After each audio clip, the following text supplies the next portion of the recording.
If you or somebody you love has been diagnosed with Bell's palsy, you might be on a mission trying to figure out what are some different options you have with regard to treatment. Is hyperbaric oxygen appropriate for somebody with Bell's palsy? That is what we will cover in today's video.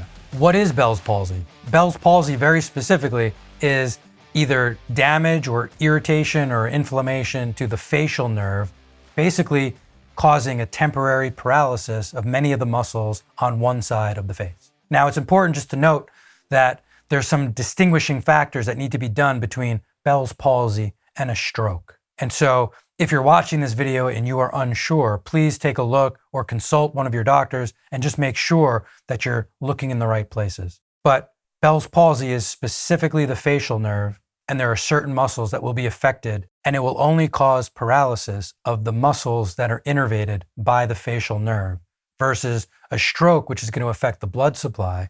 And as a result of affecting the blood supply, is typically going to have a much wider range of muscles that are affected, because once the vasculature is compromised, there's going to be a whole slew of other nerves, maybe the facial nerve, but also other nerves that are going to be affected by the cutoff of blood and oxygen going to those nerves. Now, hyperbaric will also help patients with stroke. We've done multiple videos on that, and so please take a look at those videos if in fact that's the information that you need. But in terms of hyperbaric oxygen and Bell's palsy, what is the mechanism? Does it actually help these people? The answer is yes. We've done many videos in the past on using hyperbaric oxygen on other types of nerve damage or nerve inflammation.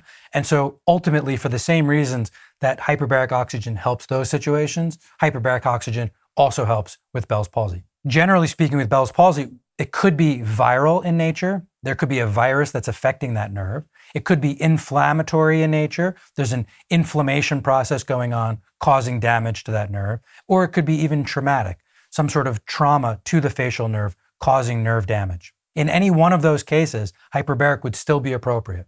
Hyperbaric has an ability to increase your immune response, helping your body fight infections more effectively, especially viruses, through the mechanism of increasing reactive oxygen species and using reactive oxygen species to kill those viruses. Hyperbaric oxygen has a very specific effect on reducing inflammation. So if it's an inflammatory process that's causing this nerve damage, reducing the inflammation around that nerve will certainly have a positive effect. And thirdly, hyperbaric has an entire neurogenic effect. It helps the nervous system heal.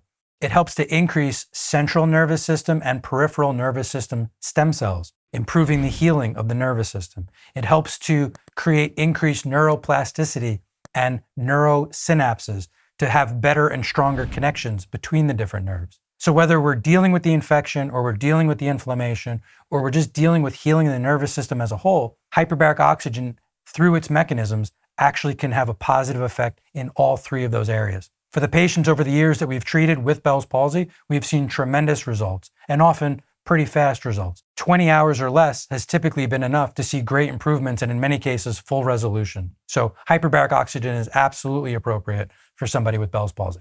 And anecdotally, over the years, we've treated patients anywhere from soft chambers, which was 1.3, all the way through 2 atmospheres. And we've seen great improvements, literally using all different pressures for these patients. And so anecdotally, I would say all of these pressures are possibilities for helping a patient with Bell's palsy. So if you're looking for more information on how hyperbaric might help reduce the inflammatory response or use oxidative stress for helping to improve the immune system function and help fight viruses, check out these other 2 videos here. Each one goes into more detail on those 2 topics. And so thanks again for your attention, and we'll see you next time.